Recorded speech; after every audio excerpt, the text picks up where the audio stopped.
Hi, it is so windy outside. What a crazy morning. It is Monday, the 3rd of June, and I actually need to check in with you about a book.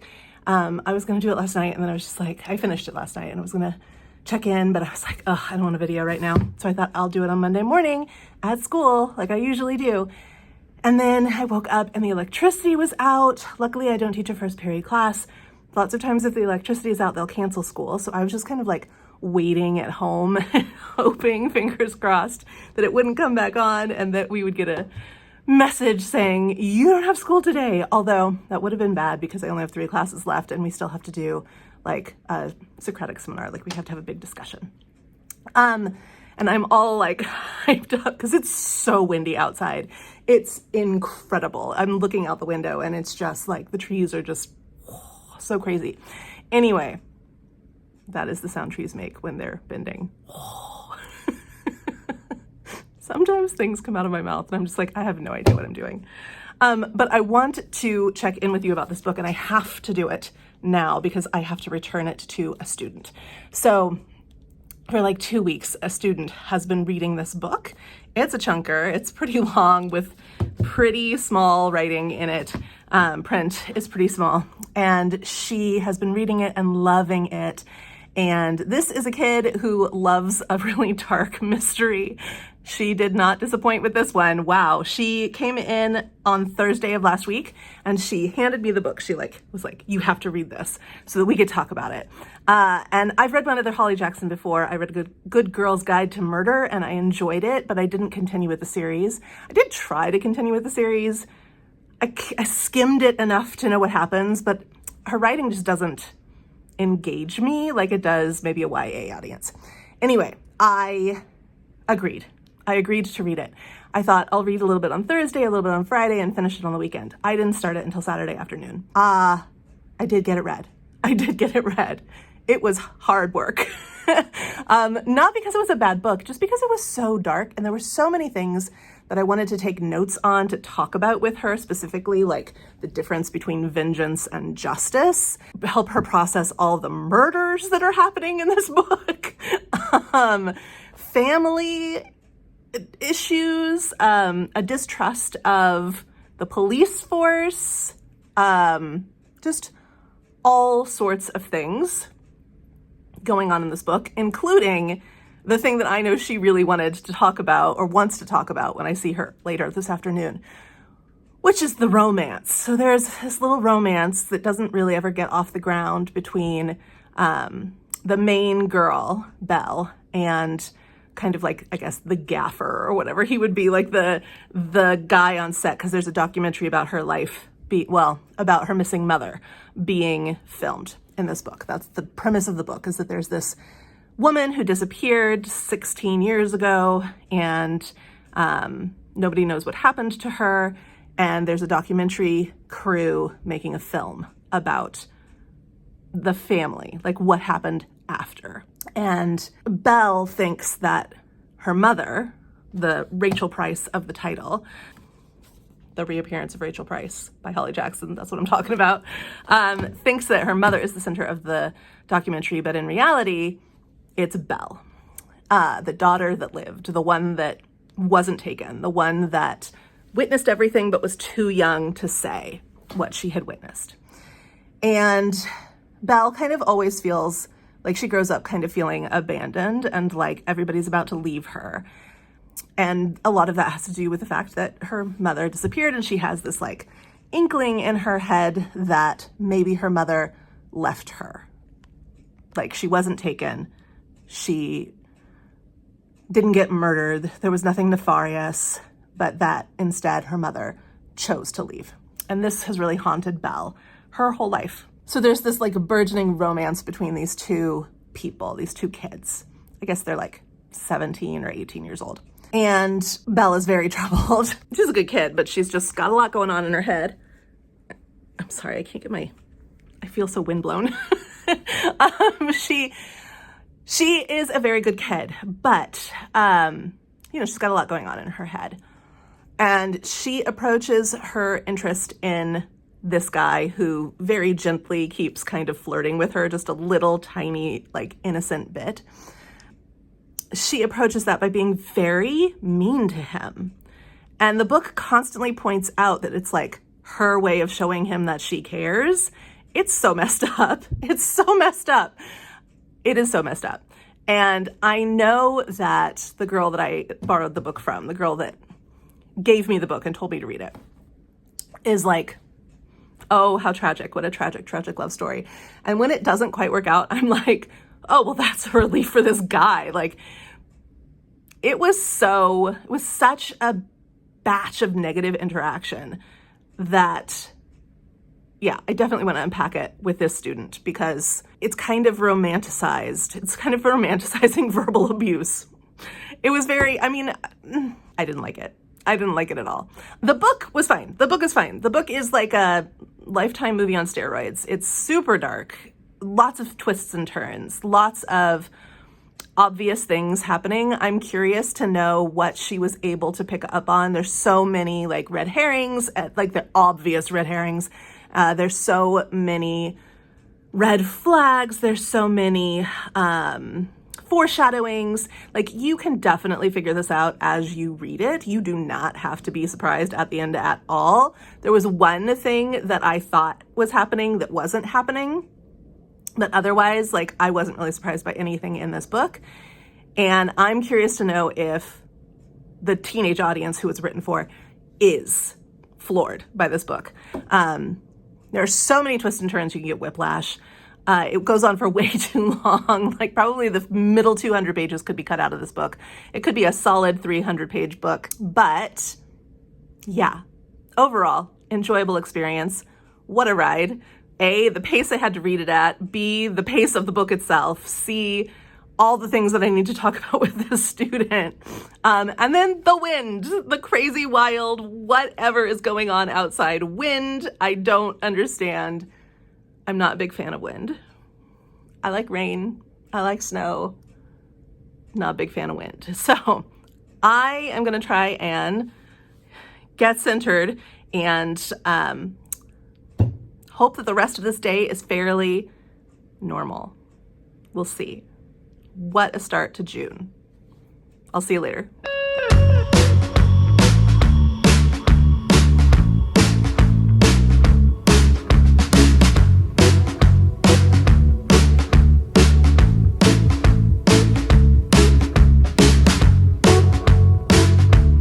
Hi. It is very warm, so I have the sliding glass door open, and off and on you may hear my neighbor playing their clarinet. It's pretty. They're very good at playing the clarinet. So I'm just gonna record clarinet or no. Hi Lola. I just finished reading this. I pretty much read this in 3-ish days. This is All Roads Lead Here by Mariana Zapata. I think that maybe I am the last person that reads books to have read this book. And it was very enjoyable. It's actually kind of adorable. It's about this woman who leaves this 14-year relationship, very unhealthy relationship, and returns to a place where she lived when she was a child in Colorado. And there are a lot of like secrets about why she's coming back. She doesn't want to share a lot about like this relationship she was in. She doesn't want people to know what she did for work, all of these things. The reader knows little more than the people around her, but not everything. Things get revealed to the reader as they read. And her name is Aurora, or Aura. She goes by both of those. And so she has online rented an apartment for a month to see if she wants to actually establish herself again in this town. And so she gets there in the middle of the night. She's gonna live in this studio apartment above a garage, and she's rented it, she's paid ahead, and she thinks she's just gonna arrive and everything's gonna be okay. And when she gets there, she finds out that actually it's a father and a son, and the 16-year-old son has rented out the apartment without the father's knowledge or permission, and this is not okay. So he is introduced right away as Mr. Grumpy, and she is, of course, Miss Sunshine. And That is the romance, and it develops so slowly, and it's very adorable.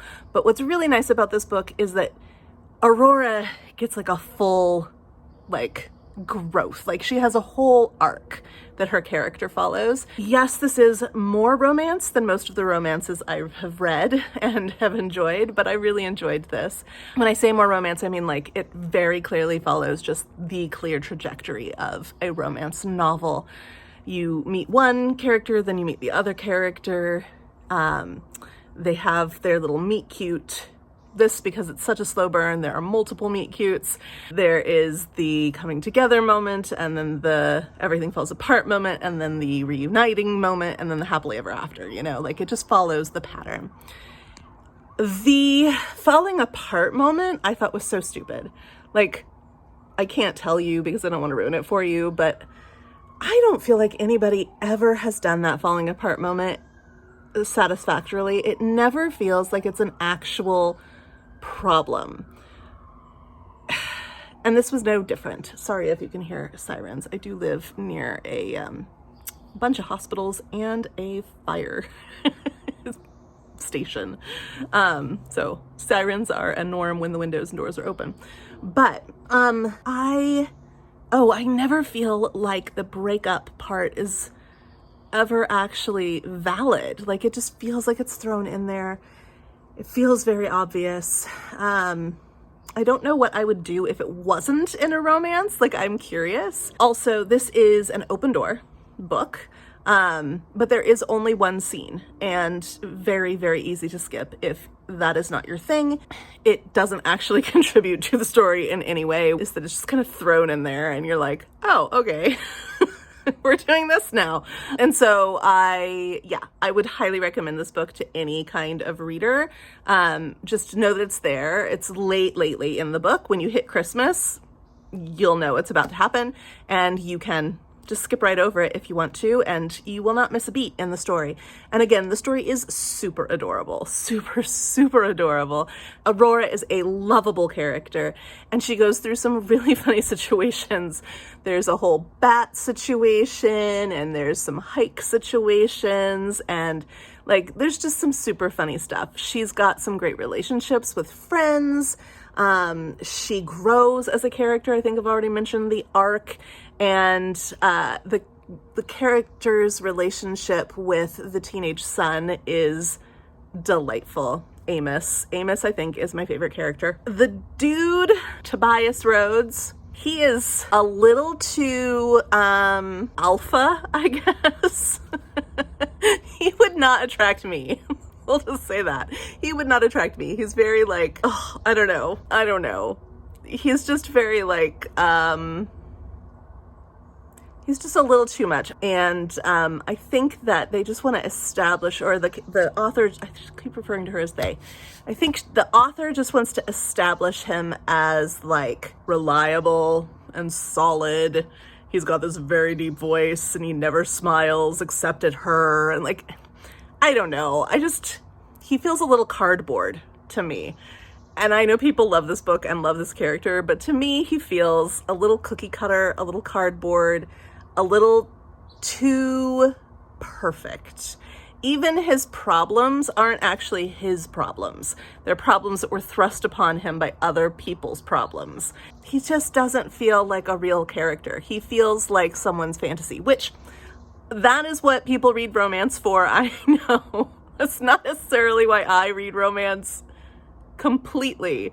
And I've said a million times, like, I'm not new to romance, but like, I'm kind of rediscovering romance novels this year, reinterested in romance novels this year. And I just want the male character to be human. Like, I want him to make mistakes. This guy never makes a mistake. I want him, or if she thinks he's made a mistake, he can come in with his deep voice and explain to you why it was the perfect thing to do. And you're like, oh, but still my heart. Well, Aurora is. And I'm like, no, what happened was he decided not to text you for 2 weeks, and That's not okay. It was okay when he explained it.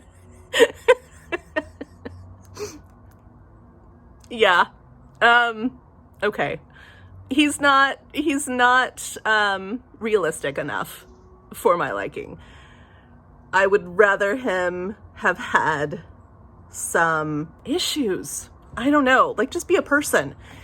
He was just too perfect. Like, also, oh goodness, there's a point where they're not even together. They're not dating. They haven't talked about dating. She's just, she always refers to him as the landlord. And so she's like, that is all they are at this point, is landlord and person who he's recently become considerate of. Like, prior to this, for like 200 pages, he's just been ignoring her.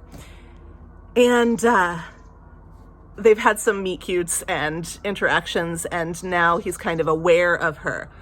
Well, he goes to the store she works at and calls her sweetheart. No. And she starts to melt. I'm like, you haven't even been nice to her yet. No. And then it does annoy me that she continues to refer to him as the landlord, not to him, but to us, because she's telling the story. So she continues to refer to him as the landlord even after they're together. Annoying, just annoying. Amos, though, the son, he's amazing. And Aurora herself is amazing. Her story is super interesting. There's a weird relationship with her mother. I say weird because there is no mother, but I don't want to ruin it for you. There's just an interesting storyline there.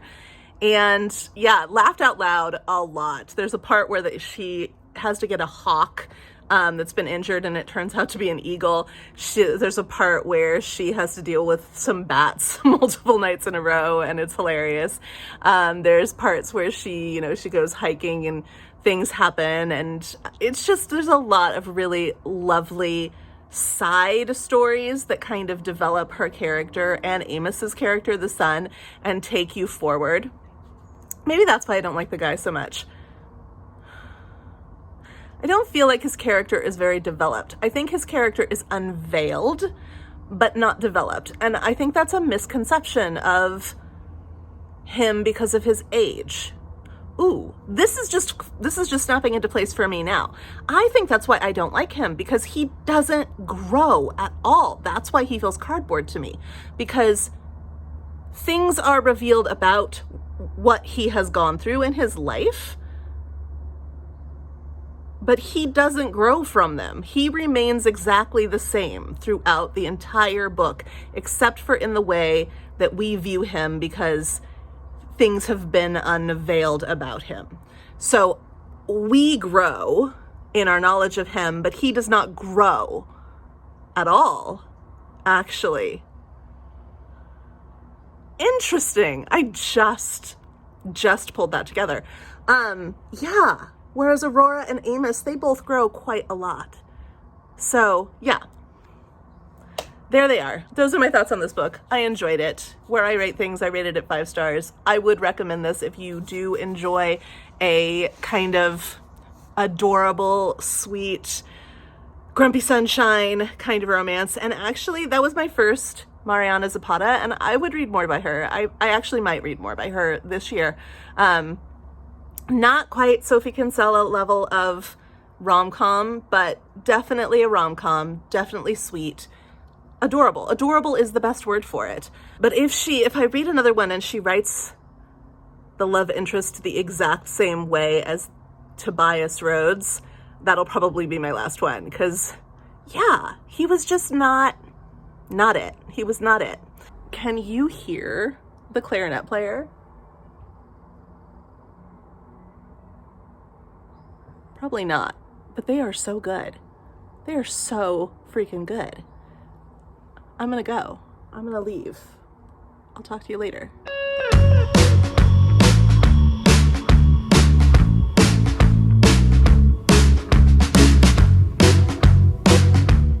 Hey, not a reading update, a life update.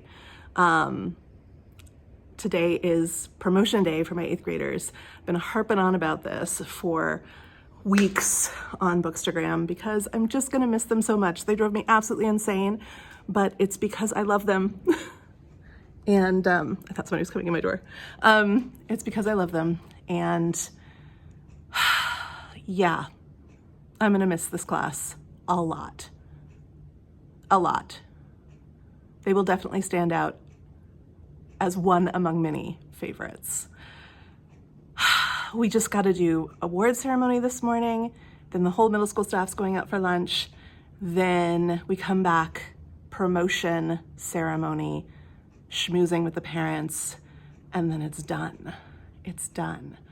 And I can't believe it because it feels like we just did back to school night for this class. So everything is an absolute disastrous wreck of a mess. You don't even want to see my desk because it's disgusting, but here it is. And I'll deal with all of that tomorrow.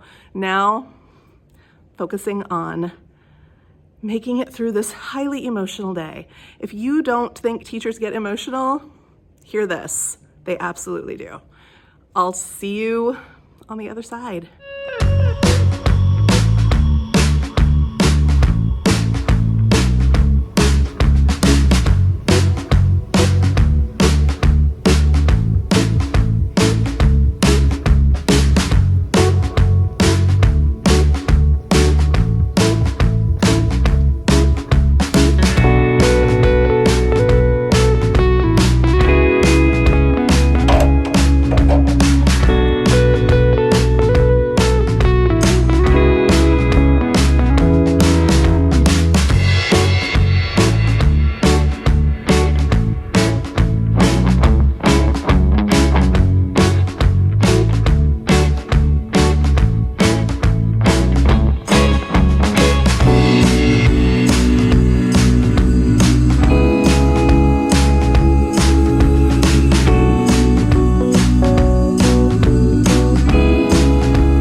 He was stuck up in the corner of the wall.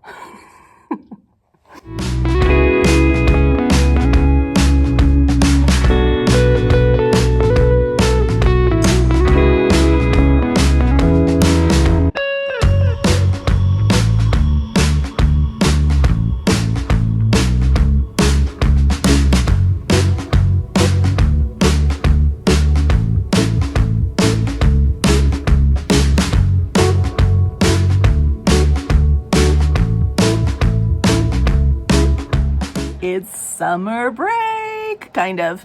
So I had my last day of work yesterday for the school year, and it was great. But because the end of the school year was so crazy for me with promotion, 8th grade promotion and all of that stuff, I actually had to get an extension on a document that I'm supposed to be rewriting all of the standards for all of the units of all of my classes. And we had like a month to do it, and I didn't get it done because also in that month I had standardized testing. I had 2 gigantic papers to grade over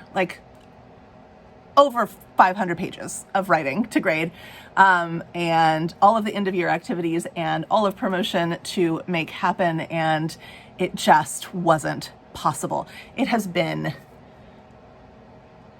one of the most intensely stressful end of years that I've ever had. We are switching from a traditional point-based grade system to standards-based grading. This is kind of something that has been going on for a while, and the school has been in this weird in-between phase where they are doing standards-based grading, quote unquote, while assigning point value, which those two things negate each other in the way that they are reported and the way that they are understood. And the way that feedback is given. And so it has been like 2 years of trying to figure out how to grade kids. I've never had that problem before, but because they were in this weird place at this school, it was a big mess, which caused a lot of things at the end of this year for me. Last year I didn't have kids that didn't turn in work. And so this year I did, and it was a mess. I have to rewrite my standards because we are going to standards-based grading. And I'm happy about that because it will simplify everything and clarify everything. But it does mean that I need to reduce, clarify, and really focus in the standards that I will be using for all of the units and all of the assessments in all of those units. And we only had a month to do that, which is like a year or two's worth of work. Welcome to teaching. I have a week's extension. So before my summer break actually starts, I have to do that. In the meantime though, I stayed up super late last night. After finishing the day a little bit early, I came home and took a nap and stayed up super late last night, finishing 2 books and starting a 3rd. So I have some books to talk to you about. I am done with the first 2, one from each county and city library. So let's talk about them. The first of the 2 that I finished was House of Cotton by Monica Brashears.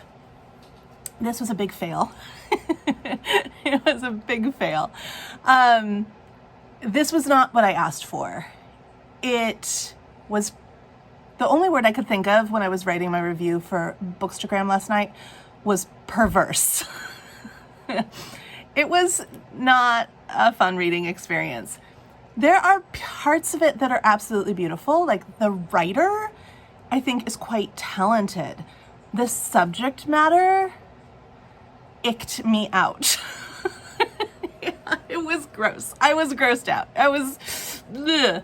And to be honest, like every chapter kept making me want to just stop reading this book.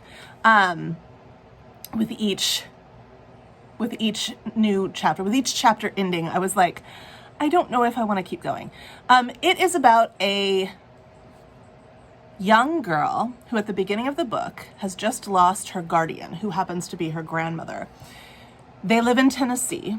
She's a mixed race girl. She is very poor. She doesn't have anyone to care for her now. She's probably, I would think, it might say her age. She reads very young, but I think that she's maybe between 18 and 21. She reads like a 15-year-old. And I think that's on purpose. I think that developmentally she has had a hard time and is not where her peers are. So that makes sense. There's little pieces of fairy tale type telling of story that are peppered throughout this very difficult to read book that give it this feeling of like the darkest kind of twee. And it's just weird. It's a very weird tone. It disturbed me. I think it was supposed to, so well done to Monica Brashears. The young girl who's lost her grandmother is assaulted by a deacon of the church, who also happens to be the landlord of the home that she and her grandmother live in. She works at a gas station part-time, but she makes less than $200 every 2 weeks. She is struggling for money. She is pregnant. She's promiscuous. She's constantly, like, in order to null her internal pain, to make her feel powerful, she has like Tinder hookups constantly. And each of those is described in detail, not to be steamy, but to give us insight into her character, her motivation, the things that are going on inside of her.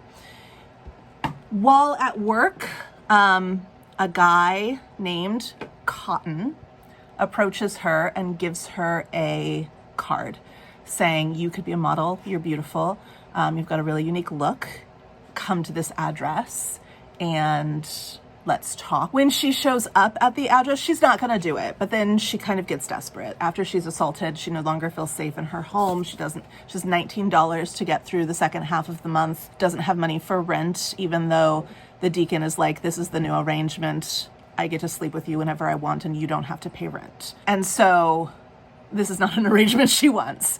So she goes to the address on the business card, and it's a funeral parlor. And what she's being asked to do is even weirder and more disturbing than all the things that we've learned about so far. And it just gets weirder and weirder and weirder, and more and more and more difficult to read. And I didn't like it, and it was not what I was asked for. Yes, there's a house. Yes, things go awry. Yes, there's a girl. Okay, so that's what I asked for. I asked for a young girl or a family that arrive at a house and things are not what they seem, or things get sinister. I guess on paper it is what I asked for, but it is not at all what I asked for. Things are always sinister in this book. Everything is sinister. Everything is dark and creepy and awful and shadowed. It's a shadow story. It's just gross. I wish it wasn't in my brain. I don't like it. I don't like this book. Perhaps some of you are like, hey, that sounds awesome. If that's you, here's the book. And perhaps some of you are like me and you're like, no, stay away from it with a 10-foot pole. It was something I wish I had not read. The ending is satisfying for a person who feels that it's something they wish they had not read. I'll say that. And I'm glad, because otherwise I might not have been able to sleep last night. I finished reading this one as well. Oh, this was my city library. City library, you're losing so far. This was County Library, first read, The Missing Years by Lexi Elliott. This is a pretty run-of-the-mill thriller. It is what I asked for. A reporter who is currently living in the United States on the East Coast and dating a high-profile reporter for like a channel like CNN. She inherits half of a house. Her father, who has been missing most of her life, inherits the other half of the house. So basically she gets a house. It's a man. It is like a pastor's house in Scotland. And she inherits it from her mother, who was an artist who she has been kind of estranged from, but had a relationship with. And when she arrives, her half-sister is there, who has not inherited the house, but is there. Has not been living there, but for whatever reason, which I do believe is established at the beginning of the book, they are there together. The half-sister's much younger than her. She has a lot of memories of like helping raise this half-sister. And the mom, because she was an artist, the mom loved them, but was like flighty and irresponsible, and art came first and stuff like that, but was not abusive or neglectful or anything like that. Just kind of a strained relationship. And that caused a strained relationship between the two sisters, who do have a relationship, but how many times can I say the word relationship? Who do have a relationship, but are not necessarily, they don't necessarily like each other or know each other. Not now, anyway, at this point in their lives. They inherit this house. The father is out of the picture, even though he's inherited half the house. There are locked doors. There are animals that are afraid to enter the space. There are neighbors that just come and go as they please in the middle of the night. There is a possible mentally disturbed young woman who thinks some negative things about the family. There is, there's a scene with just like swarms of flies that attack and then disappear. There are human bones found. Just all sorts of things happen that are super fun, super creepy, super like set that tone. But also throughout the story, you're grappling with three possibilities. A, she's crazy. B, something supernatural is happening. Or C, someone is trying to scare her out of the house. And this is all pretty typical of these types of stories. It's all very straightforward. It's all, unfortunately, very, very predictable. So while this was a fun read, it's not a great read. It's not going to stay in my mind. And yeah, I mean, it was fun. It was fun. It fit the bill. County Library is in the lead, but mostly because this was such a dumpster fire of an experience for me. So those are the two books that I have finished reading for Librarian versus Librarian, and I'm about to finish a third because I started a third last night and I got 160 pages into it because it was so good. I'm not going to tell you which library it goes with yet. You'll find out when I check back in, probably later today, to tell you about that one because it's good. It's really good.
I have not checked in at all. I've done so much reading. In the first 2 weeks of June, I read 2 books total.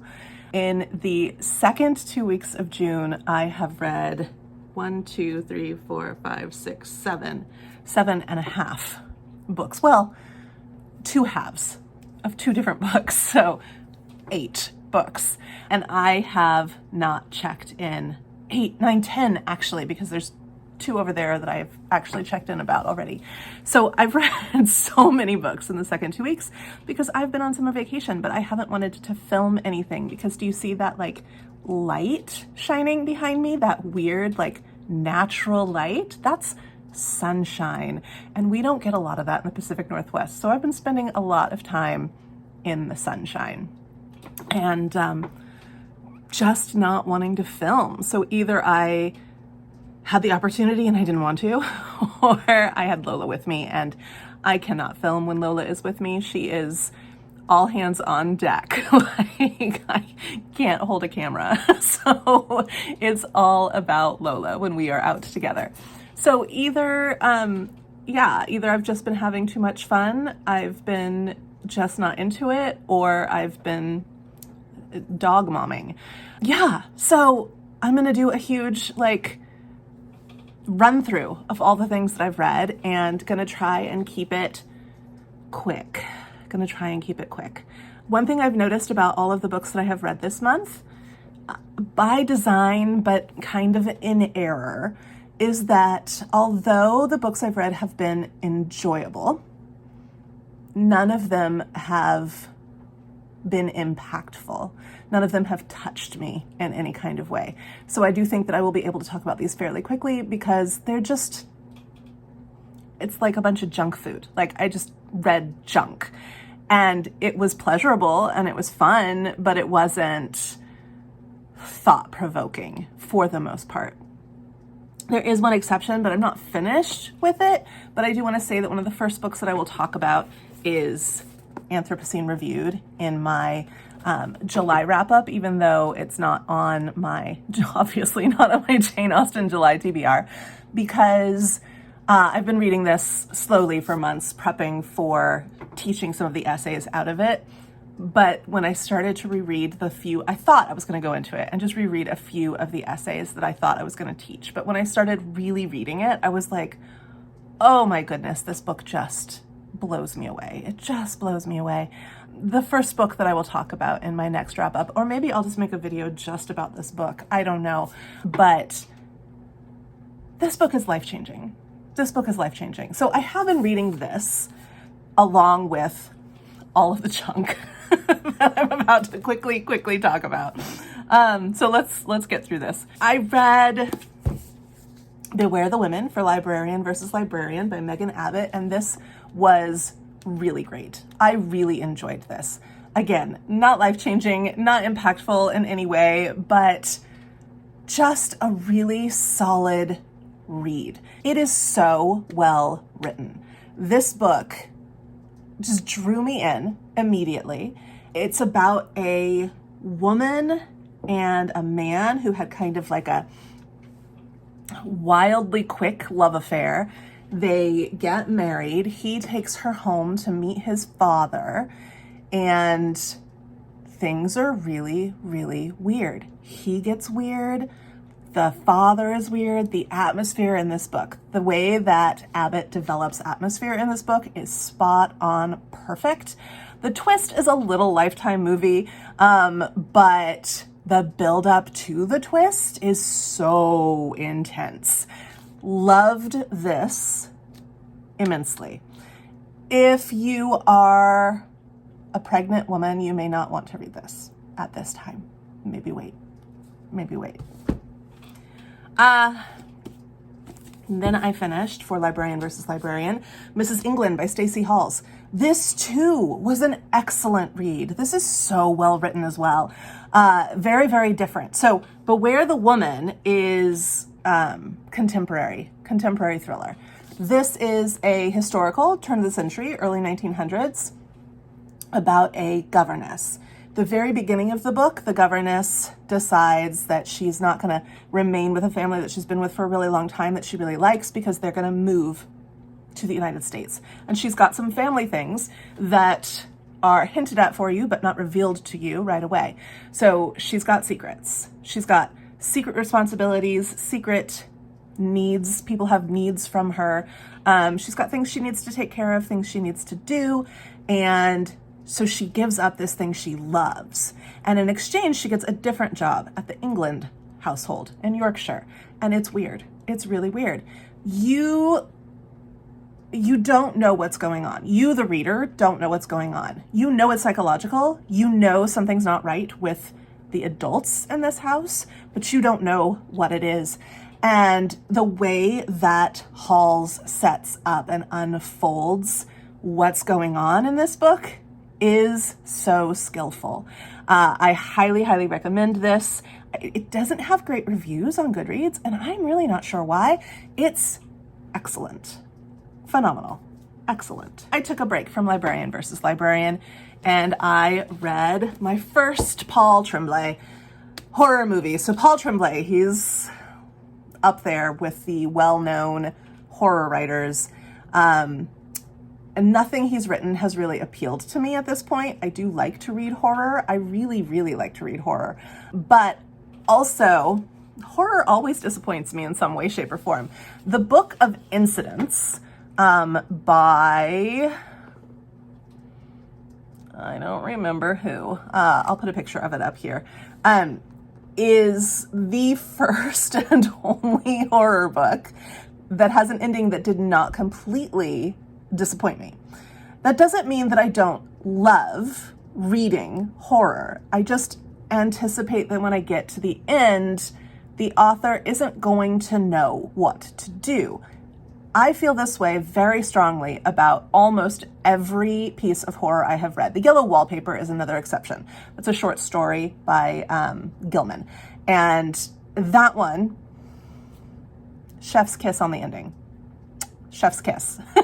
So I really, really love an ending that fits. And I do think that a lot of horror authors kind of overdo their ending. A lot of them over-explain. A lot of them leave too much or not enough to the imagination. And it's a very sweet spot for me. It's a very sweet spot. I'll still read horror. I just know that in the end, I'm either gonna anticipate how the author's gonna end it, or I'm gonna be bummed because it was made too obvious or made too nebulous. Oh, there was another one that I really enjoyed recently. Read it this year. Listened to it. Wild something by Emma Hand. Wildling House? The Wildlings? About the band. It was about a band, and they were breaking up, and so they rented a house, and then it's a ghost story, and that ended really well. I really liked the ending of that as well. So there are some, but just a handful. For the most part, I read horror, and I know. I just prepare myself. Enter horror movie. Classic ending that did not satisfy. If he had left off, and he even has his character say at the beginning of the last chapter, maybe I should have left this chapter off. Amen. Amen, Paul Tremblay. You should have left that last chapter off because it's nothing but a mansplain. It is a mansplain. It's like he feels like he just can't not make it entirely and completely sickeningly obvious exactly what has been going on. And we know, by and large, your readership is not stupid.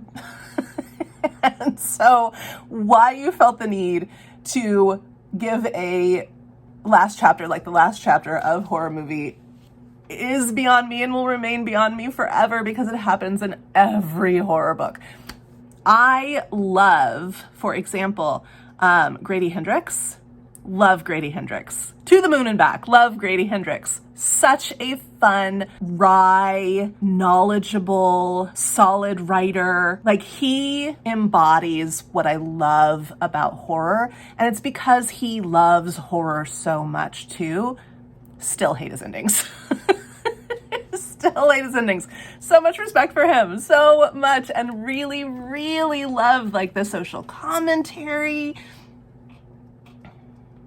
Has yet to write an ending I love. So it's a high bar for me. It's a very high bar. And this would have been a 5-star read for me. It really would. It is a little bit more body horror, and I think that I kind of knew that going in about this author. I'm not super into body horror, and by that, there's a moment where this is gross. This is really gross, but there's a moment where one of the characters swallows their own cut off pinky finger. This is what I mean by body horror, right?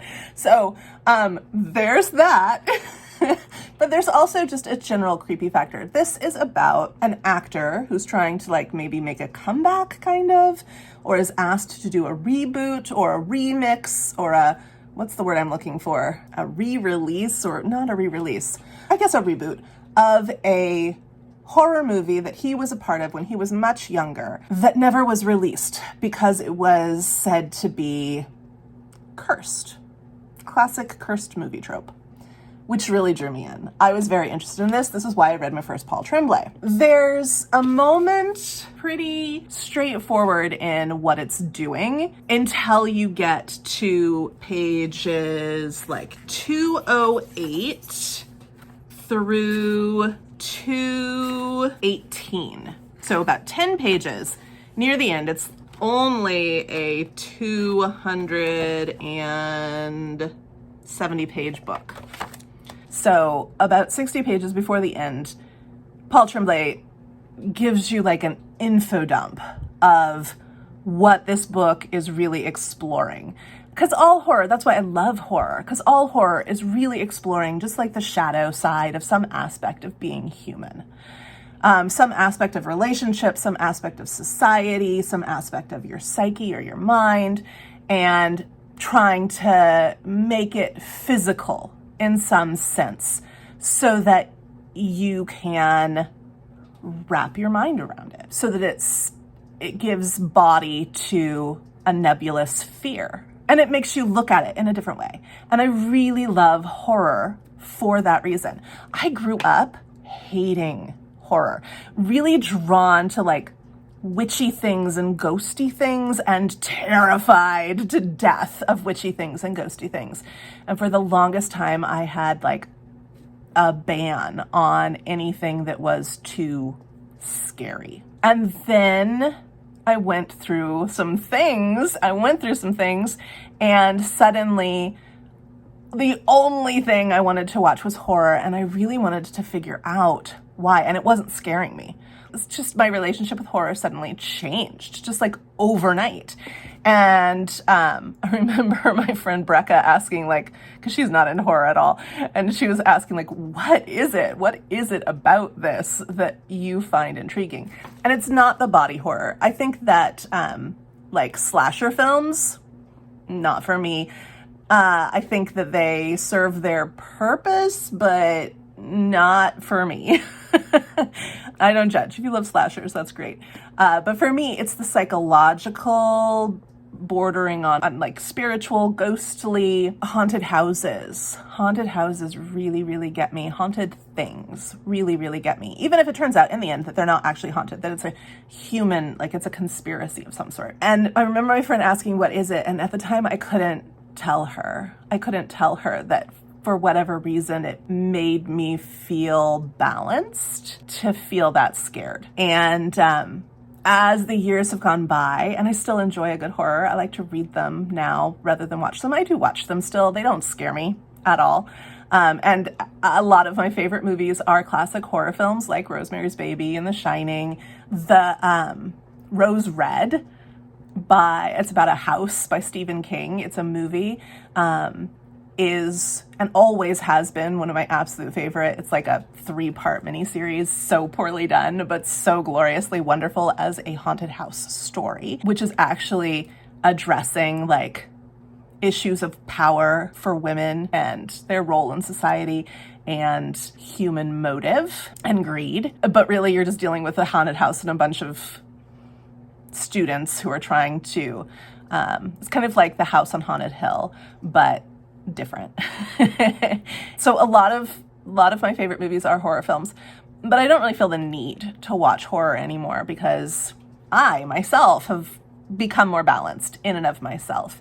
But I really do still love to read it because I love to see what people are afraid of, what people are dealing with. And usually it's revealed much more subtly throughout the course of the book. And in this one, it's like, here's the scary stuff, scary stuff, mystery, scary stuff, inner, like, ego working of the main character, and then, blah, here's what this book is really dealing with. And back to back to that, and then all the way to the end until there's like this next dump of mansplaination. So needless to say, I won't be reading any more Paul Tremblay. I just doesn't, it's not my thing. I feel like this was a fun ride, and I would maybe read this one again. There are some scenes,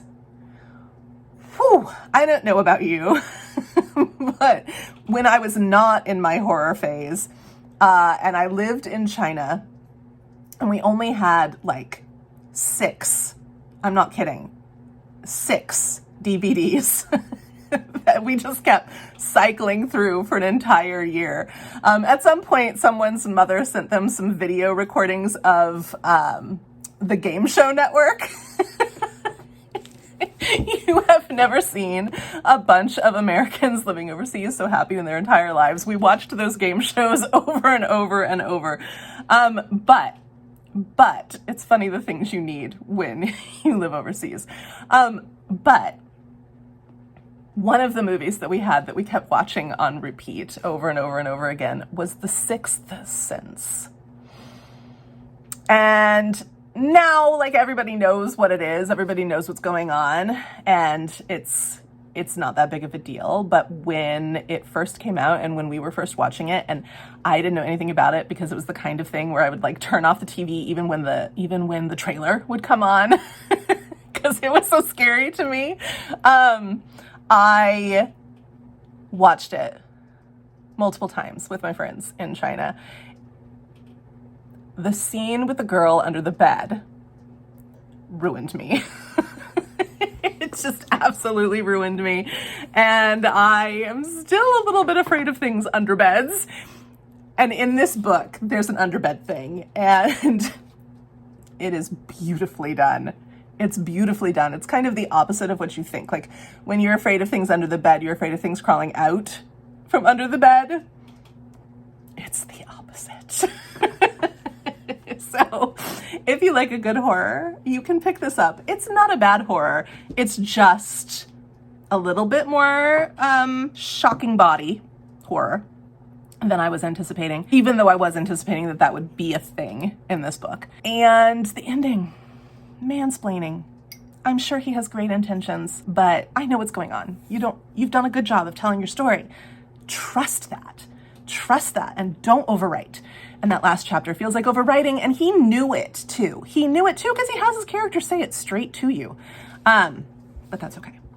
After that, I picked up my book of the month pick, which was another first of a famous Peter Swanson. I have never read a Peter Swanson until this moment, and this premise really appealed to me, and it was a book of the month, and it's short, and I just thought, you know what? Let's do it. Let's take a chance.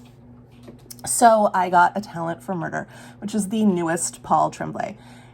Paul Tremblay is kind of, I know going into it, kind of a Marmite author. People either love him or hate him. I know this going in. I'm going in with an open mind because the premise really appeals to me. There's this woman. She's an older woman. Older. She's in her 40s.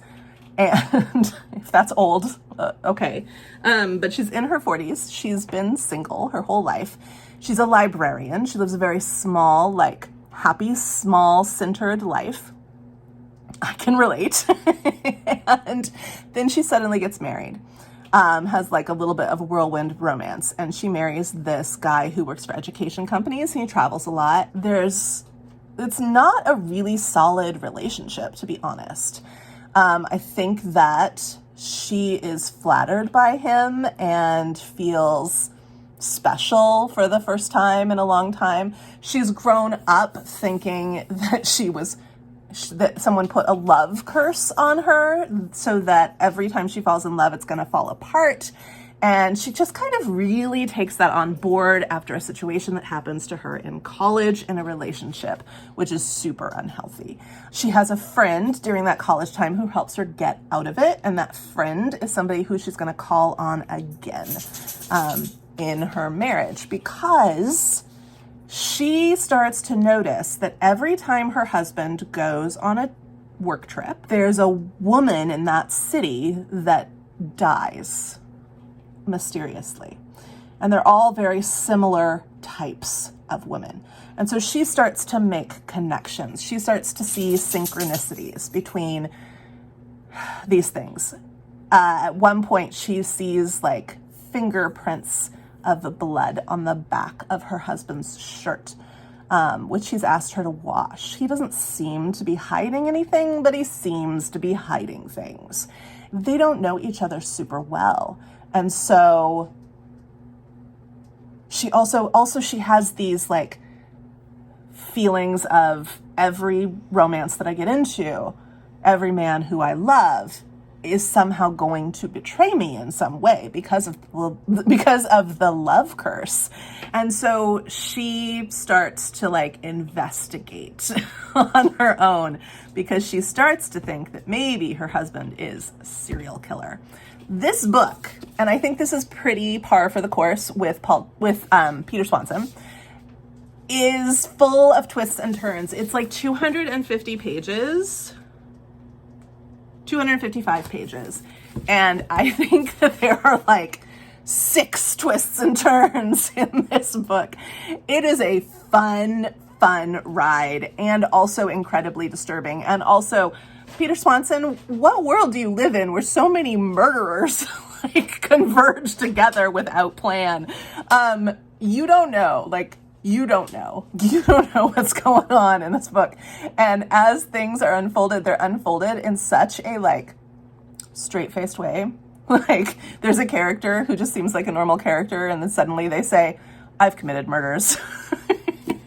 it just keeps going. Yeah, so this was a super fun ride. I really enjoyed this. I probably won't pick up another Peter Swanson just because it's a Peter Swanson. I will pick up another one if he's got another premise that is similar, or not similar, no. If he's got another premise that similarly draws me. But I'm not going to go back and read his backlist or anything like that. I know those books don't really appeal to me. This was super fun. This was super, super fun. If you want a fast thriller, I read this in one sitting. Like, if you want a fast thriller, I didn't mean to read it in one sitting, but like, I kept having to know what would happen, and I kept being surprised in a really good way. I kept being surprised in a really good way. It is completely implausible, this book. Completely. And yet, I was there for it. I wanted to know. I wanted to know. I wanted to know. It was good. It was good. So, loved this. I finished this for Librarian versus Librarian. This is The Folly by Gemma Amor. And I really can't tell you much about this because it is so incredibly short. It's like a short story, like huge print, and less than 200 pages. And it reads very quickly. What I can tell you is that it is about a woman whose father has just been released from prison after serving his time for being convicted of murdering his wife, her mother. And she doesn't believe that he did it, or at least she says she doesn't believe that he did it. And she picks him up from prison, takes him home, and it's kind of them trying to figure out how to be together. It's incredibly atmospheric, it's incredibly angsty, it's incredibly uncomfortable. It is an uncomfortable reading experience. She takes a position, a job, that means that they have to go and live at this location to kind of be caretakers of a property, because she still lives in the house where the mother died or was killed, and she feels that her father might be uncomfortable with that. She's uncomfortable with that, but she hasn't moved. And so she thinks that maybe for the first, it's a temporary position, so she thinks that maybe for the first bit of time that he's out, to help him, like, readjust to being on the outside of prison, and to kind of reestablish their relationship together, and maybe to have time to prove to him that she trusts him, that it would be good to have a change of location. Only the change of location is an incredibly creepy spot. And the relationship between them is very, very taut throughout the entire thing. Again, it's a very uncomfortable read. It is a quick read, but you kind of don't want to stay in it for very long. And then in the end, it does feel a bit incomplete. It feels a bit underdeveloped. And yet also at the same time, like, the writing is really luscious. Yeah, I would suggest picking this up. What I read on Goodreads after reading it, because I wanted to see how other people responded to it. I don't always do that, but I did for this. And some things that were coming out that really resonated with me were, like, it felt like the framework for something bigger. And then also a lot of the time people were like, don't judge Gemma Amor on this work. Like, read one of her more traditional length novels. They're very good. And so I might actually do that. This is the first and only thing I've read by this author. She's not been on my radar at all.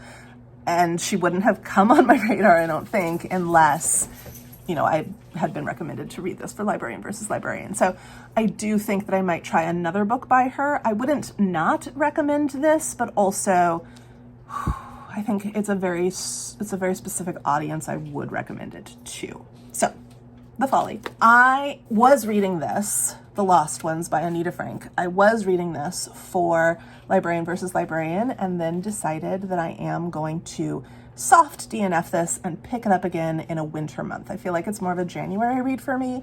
I really wanted books that I could get through fast. I really felt the need for speed as I was reading, and I think part of that is the unwinding process of this being the month where it was like the big push for 2 weeks to get through the end of the year at work. And then there's always such, for me anyway, there's always such a lag time of unwinding, of being able to relax and calm down.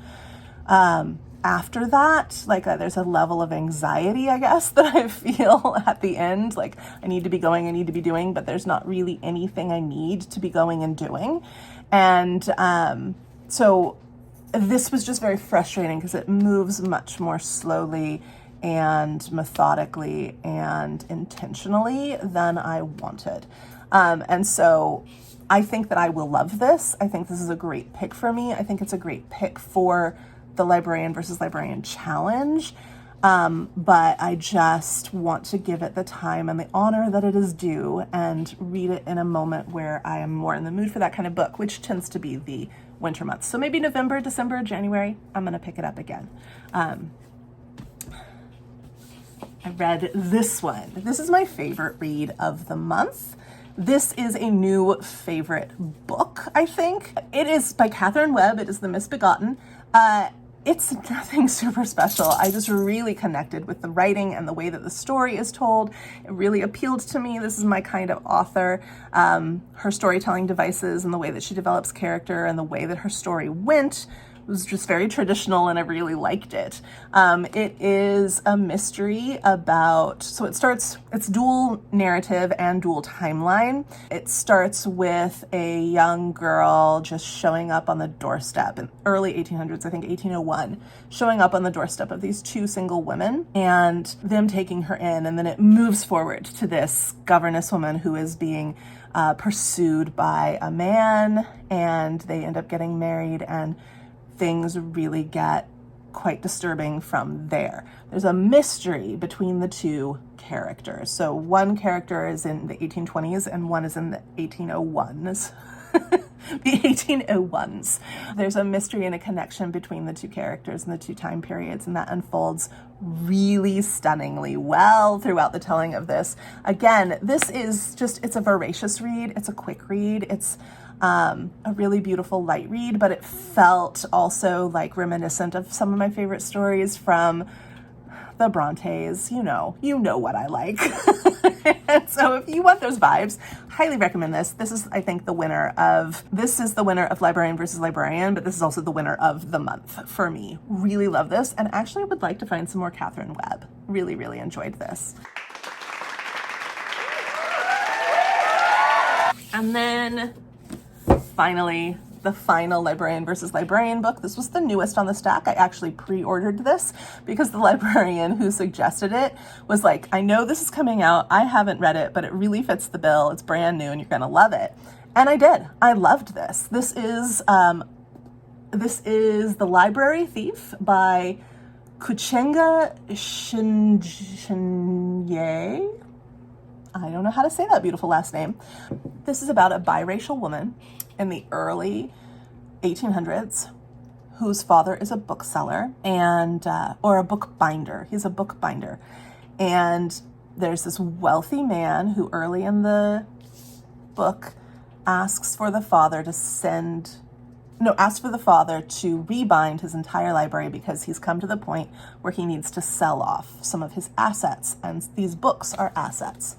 And he wants to refinish them so that they'll get the highest price. Instead of responding with a letter saying, yes, box them up, or we'll come out and get them and bring them back to London, the bookbinder's daughter, this biracial woman, shows up early one morning at the house and is like, my father sent me. He thinks that it will be faster and more efficient for me, who is highly trained, to do this right here in your home over the next 3 months.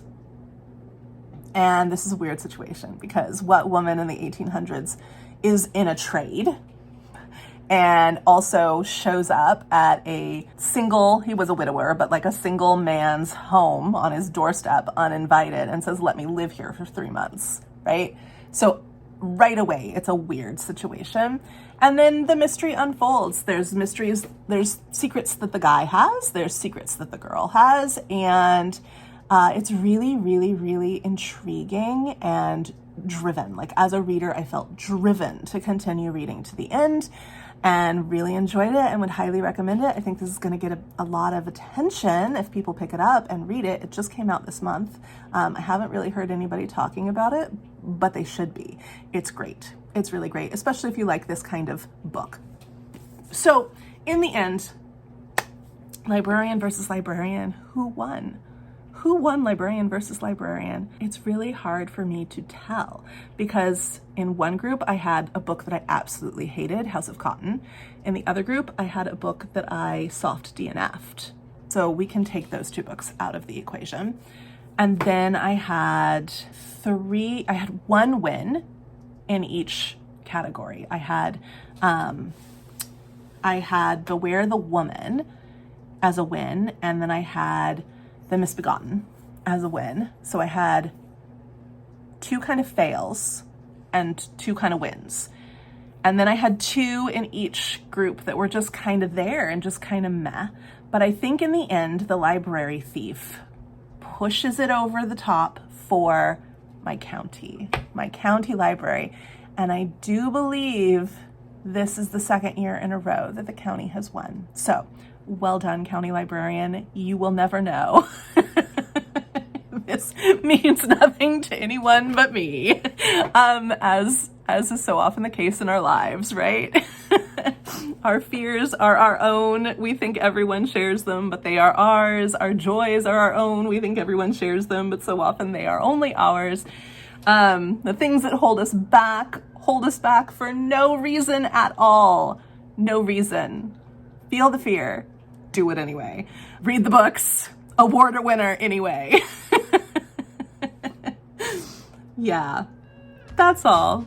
That's all for this month. I did not read a billion books, but I read a billion books in the second half of the month when I didn't have work. And that felt so satisfying and like it was coming back to a piece of myself that I kind of had to freeze for a while. I am really looking forward to reading in July, Jane Austen July. I have a lot of books that I want to get to, and I do believe I can get to a whole lot more books in July than I have been able to get to in the past few months. And I'm looking forward to that. I also have some fun things planned in July, which I will try to vlog.